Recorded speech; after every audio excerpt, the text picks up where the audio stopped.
surah Ali Imran ayat 18.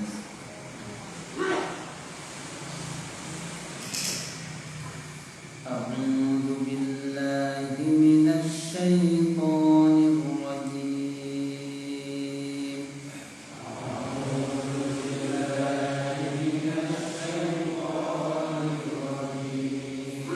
Bismillahirrahmanirrahim.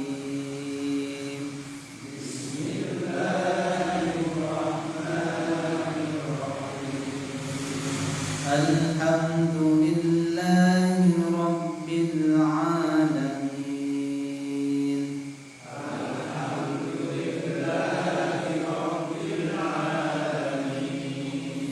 Ar-Rahmanir Rahim. Maliki yaumiddin.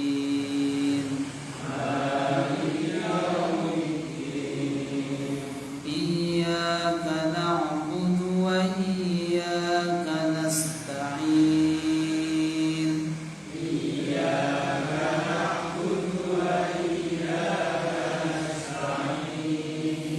Ihdinas siratal mustaqim.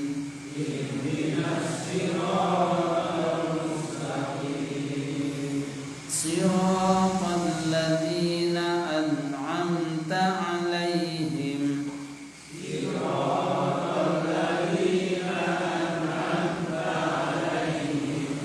ghairil maghdubi 'alaihim waladdallin.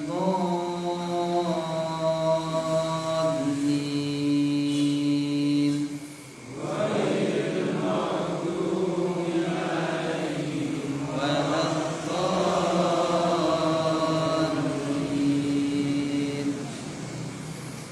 Syahidallahu annahu la ilaha illa huwa wal malaikatu wa ulul ilmi qa'iman bil qist.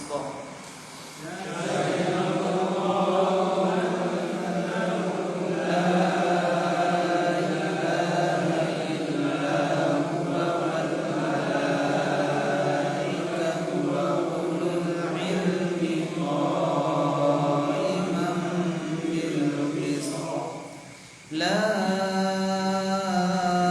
ilaha illa huwal azizul hakim.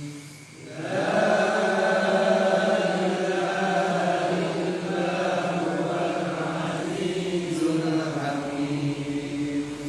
Innad dina indallahil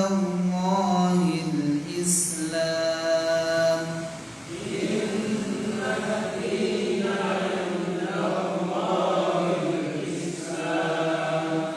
Wa makhtalafa alladhina utul kitaba illa min ba'di ma ja'ahumul ilmu baghyan bainahum.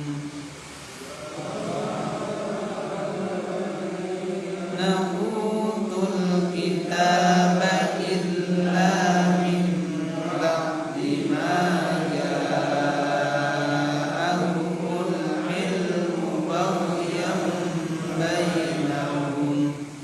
ومن يكفر بآيات الله فإن الله سريع الحساب.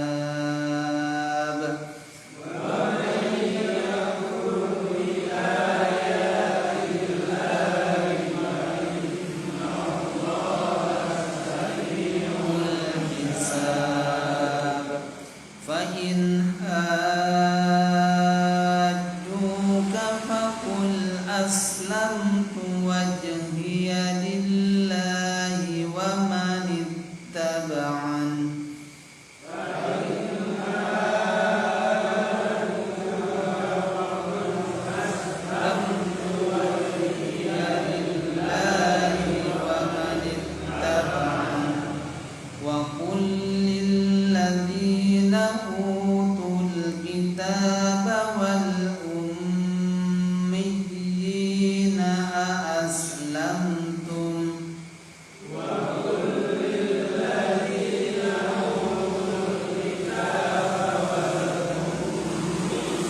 kepada Allah minasyaitani dari godaan syaitan ar-rajimi yang terkutuk. Syahidallahu Allah bersaksi annahu bahwasanya dia la ilaha tidak ada ilah illa kecuali huwa dia wal malaikatu dan begitu juga para malaikat wa ulul ilmi dan ahli ilmu qaiman selalu mengerjakan bil qisti dengan adil. La ilaha tidak ada ilah illa kecuali huwa dia al-aziz yang maha perkasa al-hakim lagi maha bijaksana. Inna dina sesungguhnya agama indallahi di sisi Allah al-Islam adalah Islam. Wa makhtalafa tidaklah mereka berselisih alladzina orang-orang yang utul kitab diberi kitab illa kecuali mim ba'di setelah maja'ahum apa yang telah datang kepada mereka al-ilmu pengetahuan bagian karena iri bainahum antara mereka wa may yakfur dan barang siapa yang ingkar bi ayatillahi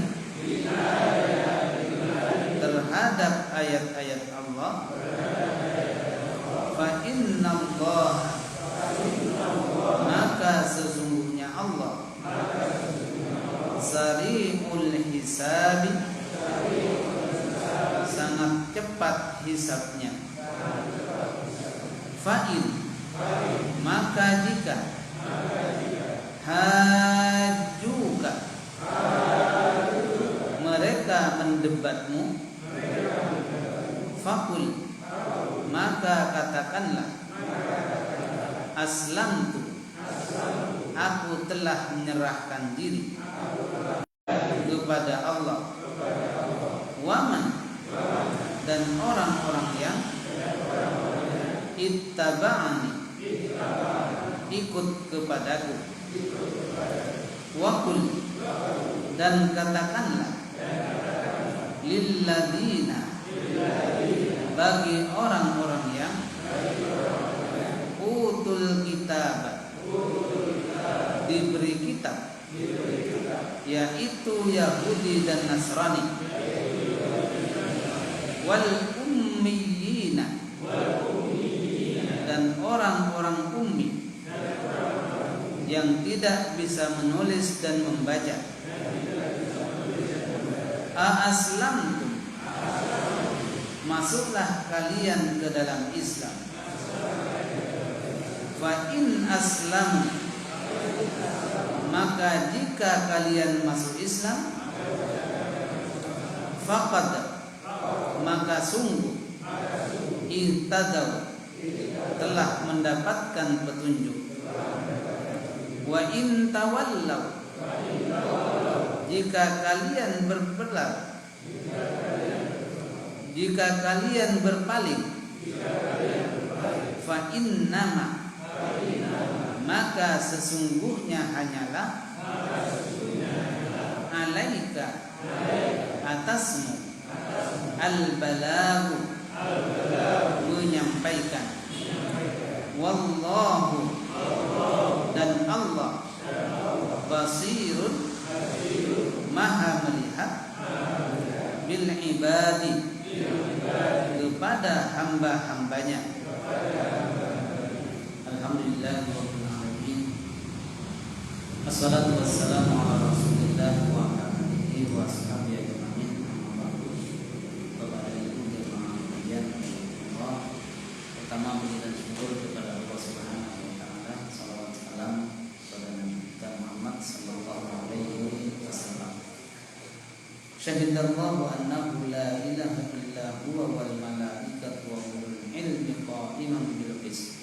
Allah bersaksi untuk dirinya bahwasanya tidak ada ilah sesembahan yang hak disembah kecuali Dia.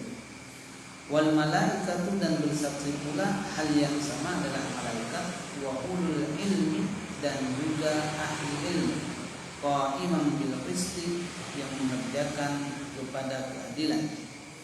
La ilaha illa huwal azizul hakim, tidak ada sesembahan yang pantas disembah kecuali Dia Allah yang maha perkasa lagi maha bijaksana. Inna dina indallahil Islam, sesungguhnya agama yang diridai Allah di sisinya adalah Islam. Wa makhtalafal ladzina utul kitaba illa min ba'di ma ja'ahumul ilmu baghyan bainahum. Tidaklah mereka itu berselisih, orang-orang ahli kitab Yahudi dan Nasrani, kecuali mereka setelah datang kepada mereka pengetahuan, disebabkan karena mereka itu iri dan dengki di antara mereka. Wa may yakfur bi ayatillahi fa innallaha sari'ul hisab, dan barang siapa yang ingkar terhadap Allah, ayat-ayat Allah, maka ketahuilah sesungguhnya hisab atau perhitungan Allah itu amat cepat. Fa in hajjuka faqul aslamtu wajhiya lillahi wa man ittaba'ani. Maka jika ada mereka itu melakukan perdebatan kepadamu wahai Muhammad, maka katakanlah aku telah menyerahkan diri kepada Allah, artinya berislam, menyerahkan diri wajahku dan kepada Allah Subhanahu wa taala, wa manittaba'an, dan begitu juga telah berislam orang-orang yang ikut kepadaku. Wa qul, dan katakanlah lil ladzina utul kitab, bagi ahli kitab yaitu orang Yahudi dan Nasrani, wal ummiyina, dan orang-orang ummi, yaitu mereka orang musyrik, orang Quraisy yang tidak pandai menulis dan membaca.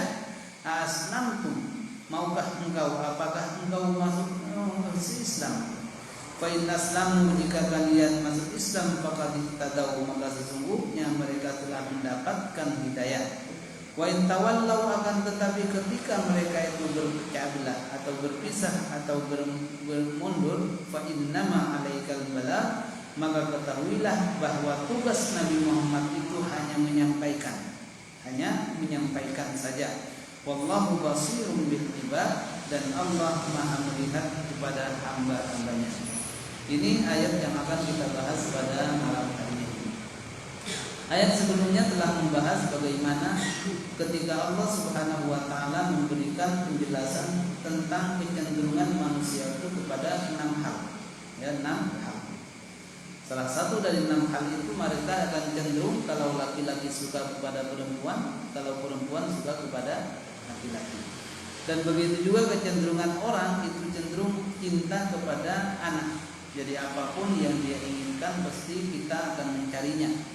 Jangankan kita tidak mampu, jangankan mampu tidak mampu pun kita akan berusaha.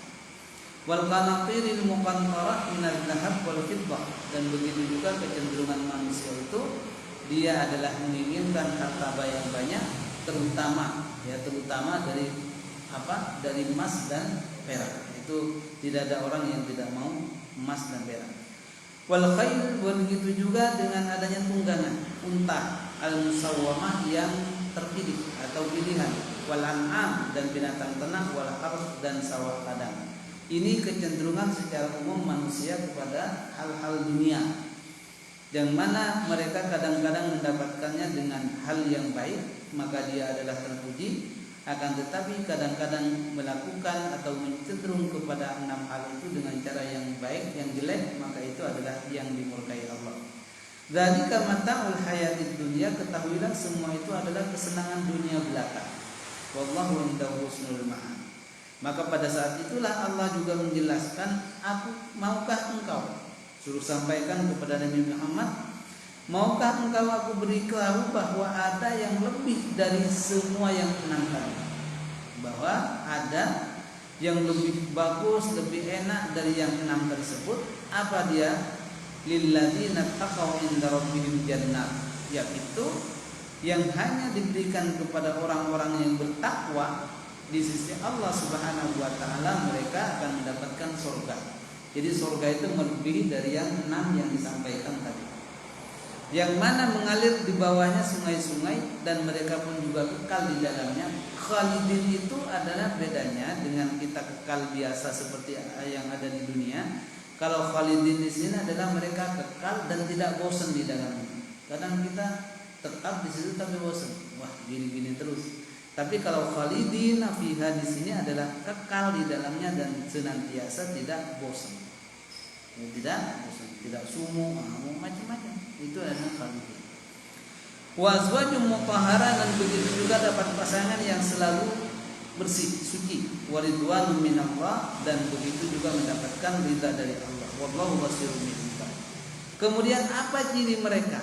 Disebutkan oleh Allah Subhanahu wa taala ciri-ciri mereka orang yang bertakwa yang akan mendapatkan semua itu.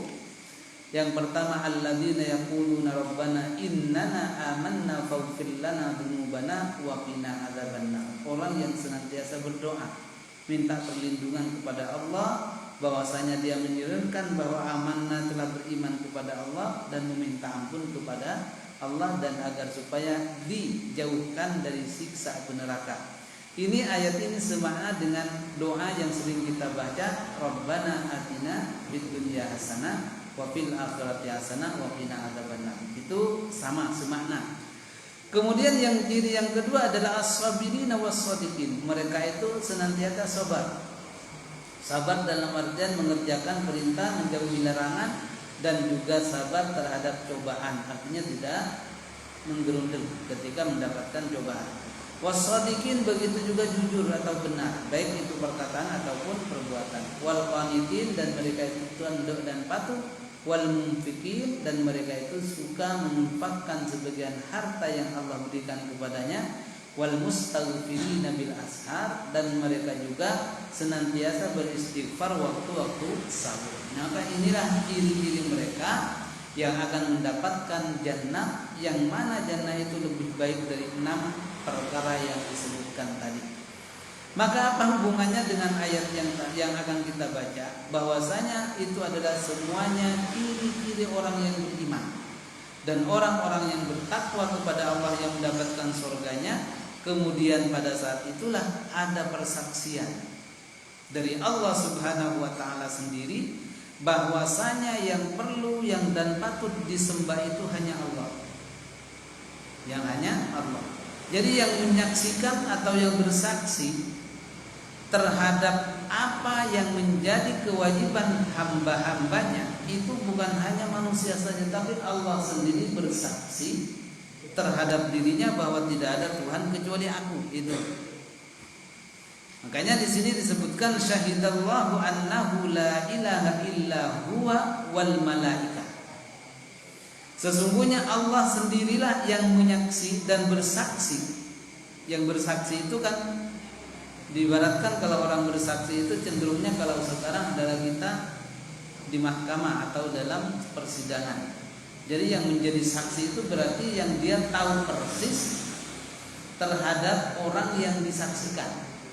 Makanya kalau saksi palsu itu dia termasuk orang yang khalidina fiha finnar kalau dalam tobat. Dia padahal gak kenal apa-apa langsung jadi saksi. Ada sengketa satu orang, gak ada saksi, maju dia. Padahal uang mana juga gak jelas. Tapi karena dibayar, kadang-kadang kan ketemu di jalan dibayar, mau nggak jadi saksi? Saksi apa? Aku harus cerai. Terus pokoknya ngomong ini, ya yo. Nah ini kan persaksian yang palsu. Walaupun benar yang dikatakan, tetapi dia nggak tahu. Yang dimaksud dengan syahidah artinya dia tahu persis dengan apa kejadian yang ada. Itulah disebut dengan saksi. Ada tabrakan di tengah jalan, kemudian ada orang yang di situ pas melihatnya asli. Jadi yang disebut dengan saksi yang potensi untuk jadi saksi yang melihatnya. Bukan yang orang datang kemudian dia datang, saya sih telat. Ya udah, kalau telat berarti bukan saksi. Yang saksi itu adalah mereka melihat langsung. Tapi kan kadang-kadang kita ketika mau menjudge malah dipersulit kan gitu. Akhirnya menang lagi. Nanti aku malah nyambut garut. Kadang-kadang itulah. Begitu juga persaksian Allah Subhanahu wa taala kepada dirinya. Ini sebab turunnya ayat ini, Bapak dan Ibu sekalian rahimakumullah. Pada suatu hari ada dua akhbar. Akhbar itu dua pendeta datang kepada Nabi sallallahu alaihi wasallam. Dan dia, jadi biasanya kalau pendeta, kalau rahib itu datang pasti akan memberikan penjelasan kalau memang meyakinkan nanti dia ikut agamanya, kalau enggak pas. Itu karena dia persis tahu. Nah, sebab turunnya itu ada dua orang dari rahib atau yang apa? Kemudian mereka datang kepada Nabi sallallahu alaihi wasallam lalu mengatakan mau bertanya tentang saksi. Siapa sih yang menyaksikan? Saksi yang paling agung yang sebenarnya bersaksinya itu tentang kebenaran hanya menyembah kepada Allah. Jadi orang yang berdua itu tahu sebenarnya bahwasanya yang harus disembah itu hanya Allah. Tapi dia pengen tahu tes kepada Nabi. Datangnya kebenaran itu dia mengatakan lalu Muhammad, anta Muhammad, apakah kamu Muhammad? Iya, saya Muhammad. Wa qala wa anta Ahmad, apakah engkau Ahmad? Iya, saya juga Ahmad. Jadi nama Nabi itu bukan hanya Muhammad tapi juga Ahmad. Itu juga yang dikatakan oleh Nabi Isa ketika digambarkan ya'ti mim ba'dismuhu Ahmad, yang mana datang Nabi setelahku, yaitu disebut dengan Ahmad, artinya terpuji. Wa qala na'am, iya saya adalah Muhammad dan begitu saya juga Ahmad. Qala, maka keduanya bertanya, nas'aluka man syahadah fa in anta akhbarna biha amanna bika wa saddaqnaka. Sesungguhnya aku akan menyatakan sesuatu kepadamu yang persaksian yang sangat agung. Jika engkau menjawab dengan baik lalu kemudian setuju, saya akan masuk Islam. Dan begitu juga akan mengimani kepadamu. Coba, jadi orang ini, rahib ini ngetes Nabi Muhammad siapakah sebenarnya yang paling agung persaksiannya tentang bahwa tidak ada Tuhan selain Allah. Itu ya, syahadat itu asyhadu an la ilaha illallah. Yang bersaksi tentang itu siapa saja. Mendengar perkataan itu lalu kemudian Nabi sallallahu alaihi wasallam faqala lahum Rasulullah, silahkan tanyakan kepadaku. Faqala akhbirna 'anil a'zami syahadatan fi kitabillah. Sampaikan kepada kami tentang syahadat yang paling agung di dalam Al-Qur'an, di dalam kitab Allah. Artinya siapa yang paling agung itu? Yang menyaksikan apakah manusia biasa atau malaikat atau siapa? Lalu kemudian fa'anzalallahu ta'ala 'ala nabiyhi. Maka kemudian dengan permintaan orang-orang Yahudi yang merupakan rahib dan rahib itu, kemudian diturunkanlah ayat ini sebagai jawaban. Maka yang paling agung, yang paling besar, yang menjadikan saksi bahwa tidak ada Tuhan selain Allah, Allah itu sendiri. Lalu mendengar setelah ayat ini turun disampaikan kepada mereka, lalu kemudian mereka sadaqta, engkau benar ngomong. Jadi kan tidak akan ada orang yang tidak tahu kemudian membenarkan. Seumpama kita tanya, kita akan ngerti kalau tempel itu di sana. Kemudian kita tanya, kita udah tahu tempel itu setelah Magelang atau bukan? Atau sebelumnya? Setelah Magelang atau sebelumnya? Kalau dari Sleman maksudnya. Kalau yang ditanya itu jawabannya sebelum sebelum Magelang, berarti kemudian saya betul. Berarti kita sendiri kan sudah tahu, gitu kan? Begitu juga orang Yahudi ketika tanya kepada Nabi itu, ketika dijawab dengan ayat Al-Quran, sesungguhnya yang menjadi saksi yang paling agung tentang tidak ada Tuhan yang harus disembah kecuali Allah, ini Allah sendiri yang bersaksi. Lalu kemudian dia mengatakan benar. Berarti kan sudah tahu sebelumnya di dalam kitab-kitab yang mereka baca, baik itu dalam kitab Taurat ataupun kitab Injil.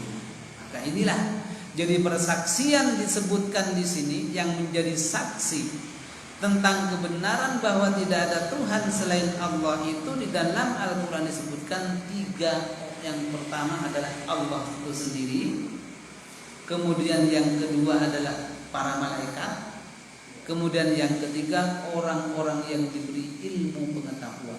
Ini kan orang semuanya gede-gede semua.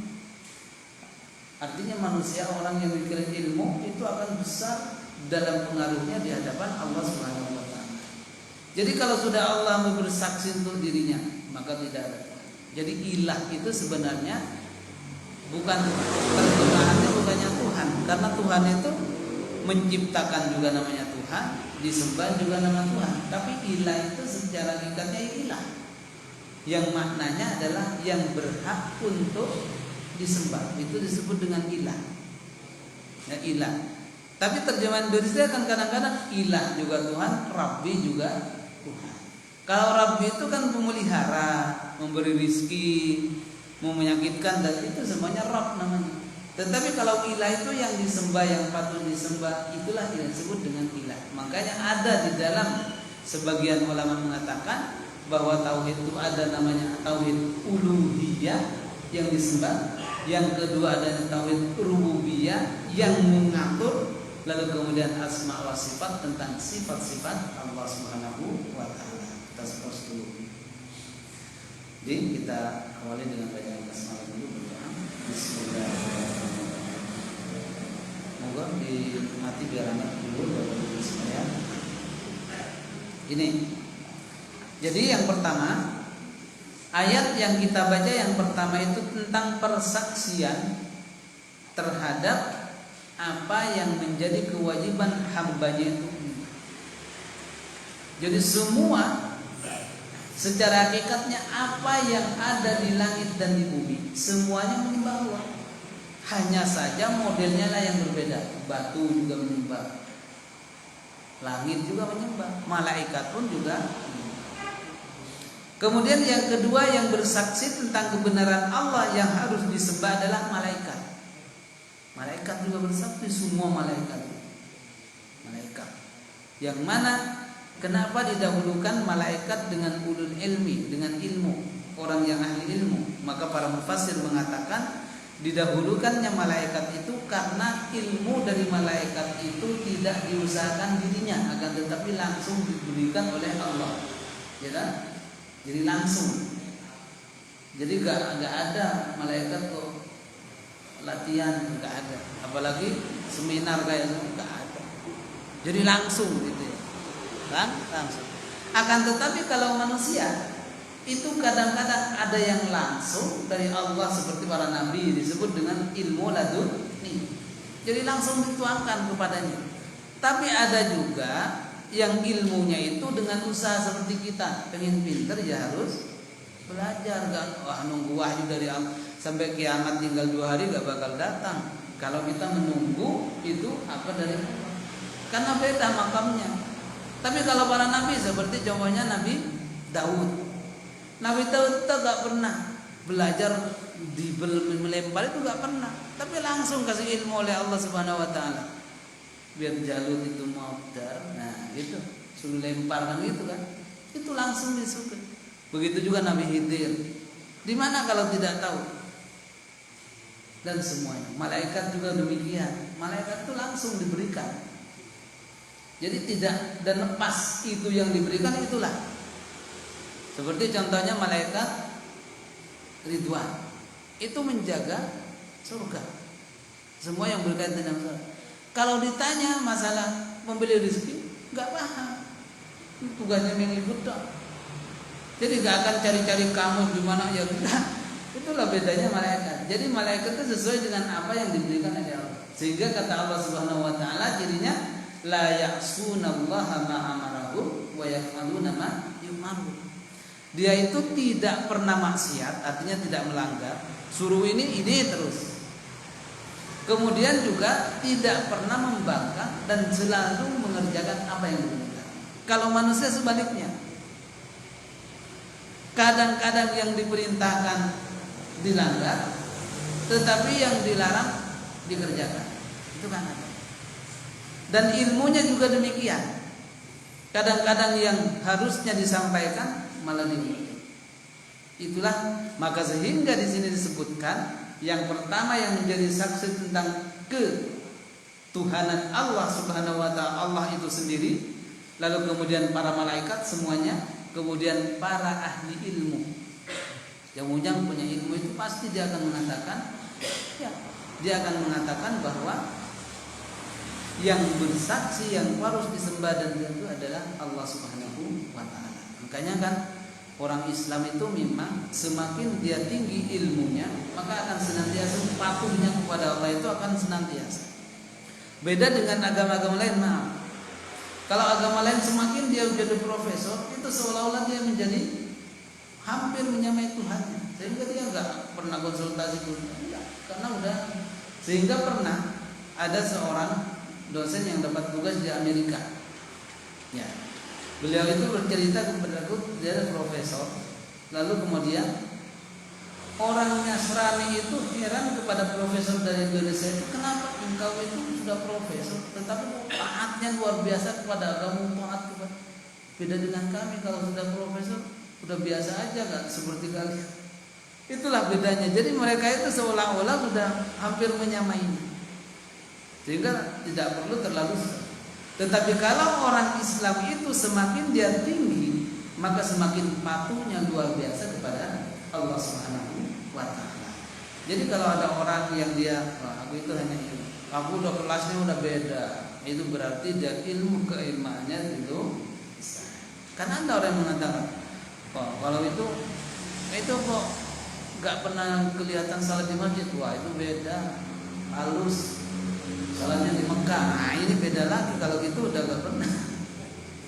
Jadi yang namanya manusia itu adalah dia tidak bisa mempunyai kemampuan sebagaimana yang digambarkan. Jadi tetap mereka itu sesuai dengan fitrahnya manusia.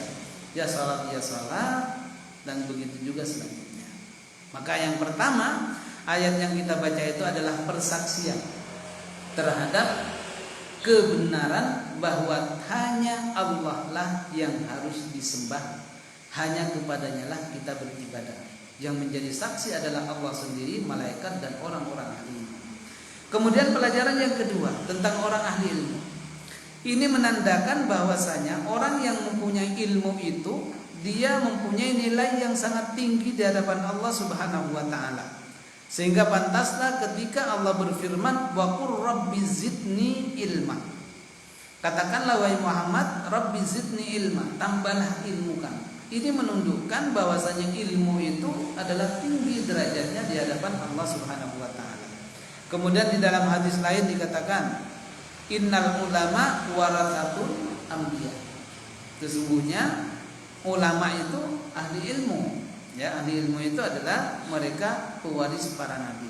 Dan ini menunjukkan bahwa orang-orang ahli ilmu itu adalah termasuk orang-orang yang mempunyai kelebihan dari Allah Subhanahu wa taala. Sehingga kan yang di ayat sebelumnya juga, siapakah yang bisa mengetahui tentang ayat mutasyabihat? Yang pertama di sini disebutkan, yang pertama adalah Allah itu sendiri. Lalu kemudian yang kedua adalah orang yang berilmu. Yang berilmu. Siapakah yang berilmu itu? Yang paling utama orang yang berilmu tentu adalah para nabi dan rasul. Tidak akan pernah ada yang mengalahkan. Jadi itu semua tidak akan ada orang yang bisa mengalahkan. Jadi nabi itu udah disetting. Jadi gak akan ada orang yang melebihi ilmunya dari para nabi, itu gak ada. Seumpama sekarang ada orang yang baru lahir, pintar sedunia, pintarnya kabeh, kemudian bisa mengalahkan nabi, gak bakal. Itu adanya nabi itu akan lebih pintar dari yang kaumnya, dari orang yang setelahnya. Kayaknya orang yang mengaku bahwa Nabi Muhammad itu kan manusia juga, pernah luput berasanya. Ya luput salah ada, tapi kalau salahnya Nabi Muhammad diampuni, kalau kita salahnya dijuntur, itu yang berbeda. Maka ini yang pertama. Kemudian yang kedua, ayat yang kedua, innad dina indallahil Islam. Innad dina indallahil Islam. Sesungguhnya agama yang diridhai dalam tafsirannya di sisi Allah Subhanahu wa taala adalah Islam. Jadi Islam itu ada dua pengertian. Maksudnya ada dua pengertian. Ada pengertian secara umum, ada secara khusus. Pengertian Islam secara umum itu semua para nabi dan rasul, agama yang dibawa itu adalah Islam. Semua nabi semua itu namanya agamanya Islam. Agamanya Islam. Sehingga apa agamanya Nabi Ibrahim? Islam. Begitu juga Nabi Isa, Islam juga, semuanya Islam. Lalu kemudian ada agama Islam itu yang bermakna khusus, artinya agama Islam yang dibawa oleh Nabi Muhammad sallallahu alaihi wasallam. Jadi kalau kita mengatakan bahwa Daud itu adalah Islam itu secara umum. Tetapi yang dimaksud di sini adalah Islam yang dibawa oleh Nabi kita Muhammad sallallahu alaihi wasallam. Gitu. Jadi sehingga wa makhtalafal ladzina utul kitaba illa min ba'di ma ja'ahumul ilmu baghyan bainahum. Ini. Sesungguhnya tidaklah orang-orang ahli kitab itu. Ahli kitab berarti Yahudi dan Nasrani ya. Tidaklah ahli kitab itu dia berselisih kecuali setelah datang kepada mereka pengetahuan tentang adanya Al-Quran. Jadi sebelum adanya Nabi Muhammad, sebelum adanya Al-Quran, mereka itu anteng-anteng aja, gak berselisih. Bahkan dia mengatakan bahwa aku itu nanti akan gembira karena akan ada Nabi terakhir. Kan gitu kan? Sehingga sampai-sampai orang-orang Yahudi dan Nasrani, Bani Qainuqa dan Bani Quraidah itu kan aslinya mereka itu di sana di Palestina. Kemudian setelah mendengar di dalam kitabnya bahwasanya nanti akan ada nabi yang akan hidup di Madinah, jauh ribuan tahun sebelumnya dia berangkat ke sana nunggu. Kan berarti percaya tuh bahwasanya nanti itu akan ada nabi. Dia ditunggu. Padahal udah tinggal 1000 tahun udah menunggu di Madinah itu. Jadi anak cicit-cicitnya itu yang ketemu dengan Nabi sallallahu alaihi wasallam. Namun mereka keturunannya terus menunggu, akhirnya muncullah Nabi Muhammad sallallahu alaihi wasallam. Setelah Nabi Muhammad ada, lalu kemudian mereka mengetahui keberadaan Nabi Muhammad itu. Yang belum mereka ketahui itu disangkanya Nabi Muhammad itu dari kalangan Bani Israil. Itu dari keturunannya maksudnya orang, bukan dibanggakan. Yang dibanggakan. Ternyata Nabi yang ditunggu-tunggu itu bukan dari Bani Israil, tetapi dari Bani Ismail. Ini yang menjadi kecewa. Jadi sebenarnya bukan karena dalilnya yang kurang ada. Jadi tidak semuanya dalil itu bisa menentukan kepada orang, bukan.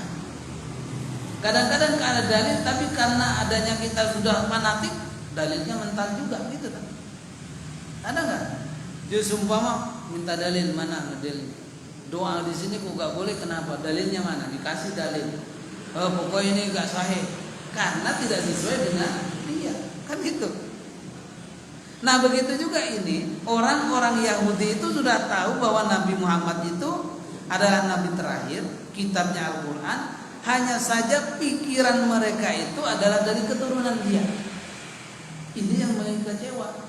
Jadi apapun kebenaran dalil bagaimanapun yang disampaikan kepada mereka tidak akan pernah masuk. Karena sudah diawali, apa kata Allah Subhanahu wa taala? Didasari dengan di situ adalah baghyan bainahum. Keirian, kedengkian itulah yang menjadikan menutupi kita. Nah, ini ada kaitannya dengan kita sekarang di Indonesia khususnya. Ada bedanya perubahan, ada bedanya beda dalam masalah furu ya. Lalu kemudian kita bersikeras, wah itu dalilnya nggak kuat, menyalahkan satu sama lain, padahal sama-sama ada dalil. Itu bukan karena dalilnya yang kurang, akan tetapi karena apa yang mereka lakukan tidak sama seperti orang yang dia lakukan. Itu intinya di situ. Kalau dia mau terbuka, insya Allah akan menerima semuanya. Seperti ada dalil gitu. Insya Allah yang saya maksud nyambung ya. Nah, walaupun enggak, iya aja gitu. Biar rampung.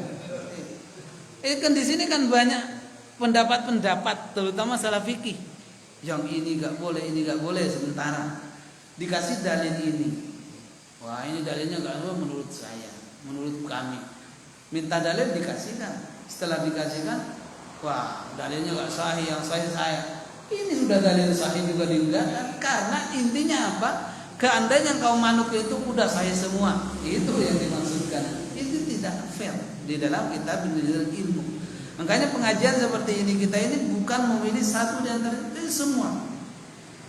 Kalau memang baik itu sesuai dengan apa dalilnya ada, kita ambil.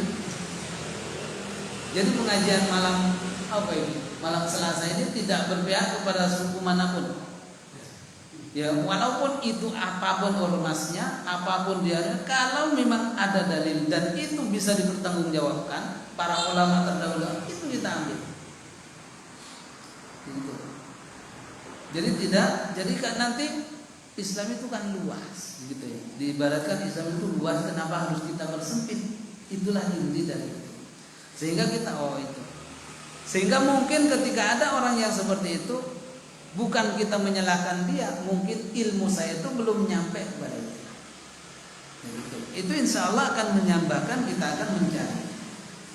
Itu yang berkaitan dengan masalah ini. Nah, begitu juga orang Yahudi, bukan karena gak ada dalilnya banyak, tetapi karena dia kecewa. Kekecewaan itulah yang menutup semua dalil itu jadi dhaif semua. Wah, dhaif ini Al-Quran didhaifkan juga, padahal sudah jelas toh. Wah, ini dhaif, didhaifkan sama orang Yahudi. Maka inilah beberapa yang berkaitan. Sehingga kata Allah Subhanahu wa taala, "Wa makhtalafal ladzina utul kitaba illa min ba'di ma ja'ahumul ilmu baghyan bainahum." Maka tidaklah ada perselisihan di antara ahli kitab itu, kecuali setelah datang kepadanya ilmu, pengetahuan tentang hakikat Nabi Muhammad dan Al-Quran itu, karena dia didorong dengan adanya apa? Baghyan bainahum, adanya iri dengki. Itulah, sehingga iri dan dengki itu adalah termasuk akhlak yang madhmumah, tercela. Sekarang kita sering dengar kan, ada akhlak, ada adab gitu ya. Ya kan?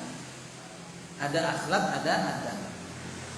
Kira-kira perbedaan akhlak dan adab itu apa sebenarnya? Ada yang bisa mengungkapkan unek-uneknya coba? Walaupun benar gak apa-apa. Ya. Jadi kan ada sering di sini ini di benak kita, kok ini akhlak, ada namanya adab. Adab makan bukan akhlak makan. Kalau kita makan dengan baik itu pakai adab makan atau akhlak makan? Adab ya kan? Kalau kita seumpama ada bencana bahwa kita sabar, itu adab apa akhlak? Akhlak. Berarti bisa disimpulkan yang dimaksud dengan adab itu adalah sesuatu kebaikan yang berkaitan dengan perbuatan. Itu adab. Perbuatan atau zahir. Sementara kalau akhlak itu sesuatu kebaikan yang berkaitan dengan batin atau hati. Seperti sabar. Sabar itu gak bisa digambarkan, wah saya gak bisa. Itu karena di hati. Maka itulah perbedaan antara adab dan akhlak. Jadi adabnya Nabi itu kepada tetangga semuanya itu baik, tetapi akhlaknya juga baik. Itulah yang disebut dengan imbang. Jadi udah jelas antara adab dan akhlak. Kalau akhlak itu kaitannya dengan dalam, Kalau adab itu kaitannya dengan dahir, luar-luar itu namanya adab. Nah, wah ini gak sopan, berarti kaitannya dengan adab gitu kan. Wah ini ngerutu terus, berarti kaitannya dengan akhlak. Nah ini seperti itu. Nah, kemudian maka itulah jadi baghyan bainahum. Iri itu kira-kira akhlak apa adab? Akhlak karena berkaitan dengan dalam. Tapi akhlaknya disebut dengan akhlak madmumah tercela. Jadi mereka mempunyai kelebihannya akhlaknya yang tercela. Law wa may yakfur bi ayatillahi fa innallaha sari'ul hisab.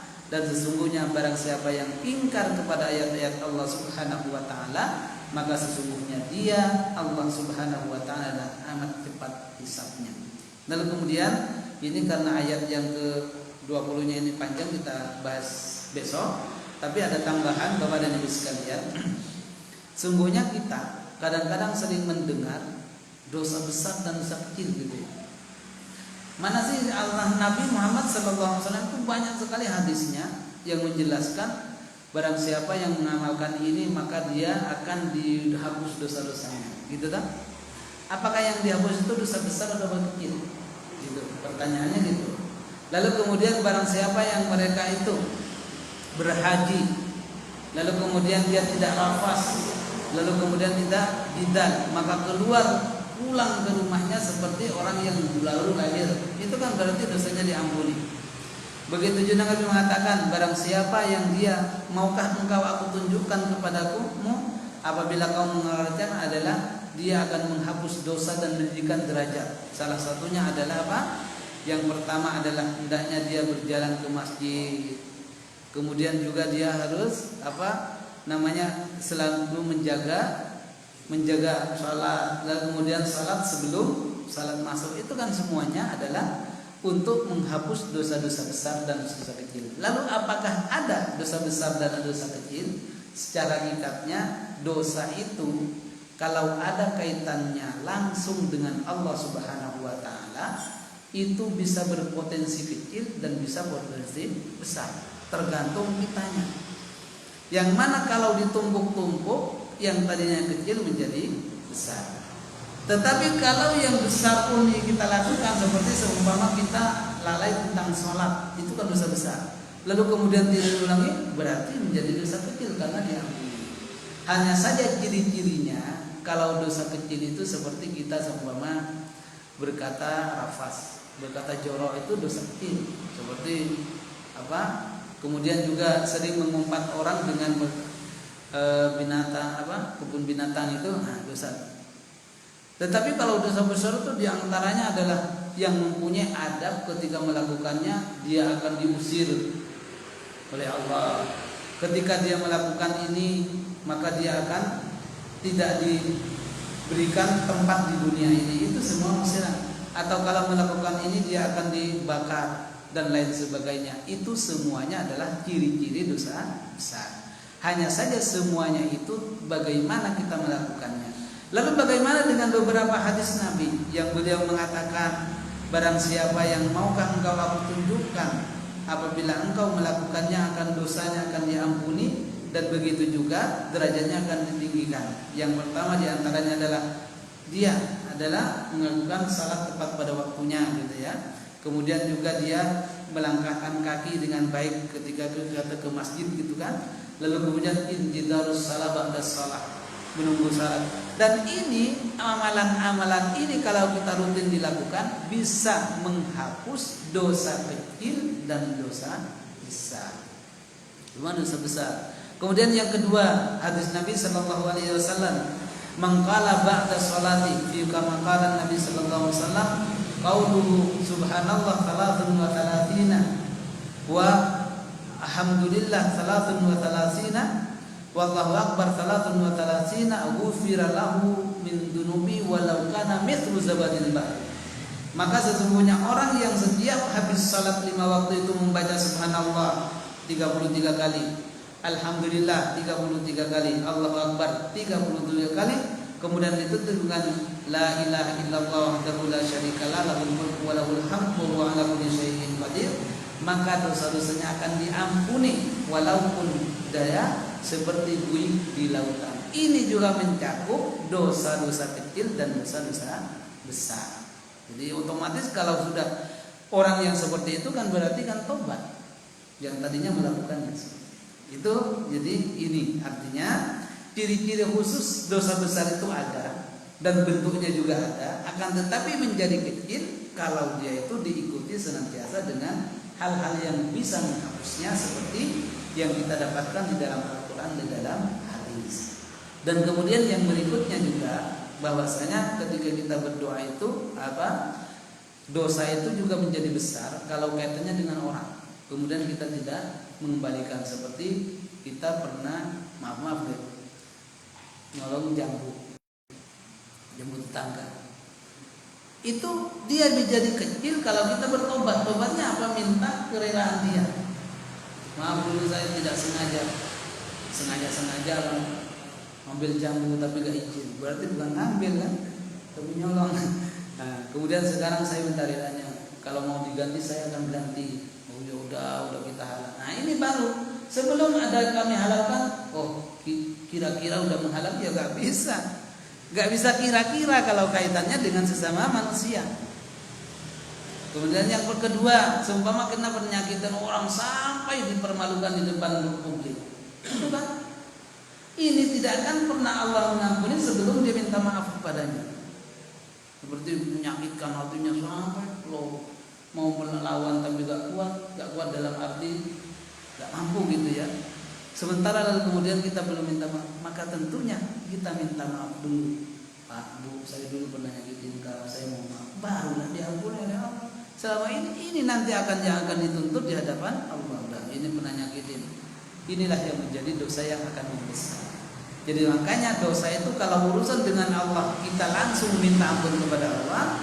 Tetapi kalau ada kaitannya dengan manusia itu yang betul berat. Karena harus minta maaf kepadanya, barulah Allah akan itu dipakai kurang lebih seperti itu. Intinya adalah dosa itu ada besar ada kecil, tapi bisa menjadi kecil kalau senantiasa kita akan melakukan taubat dan istighfar kepada Allah Subhanahu wa taala.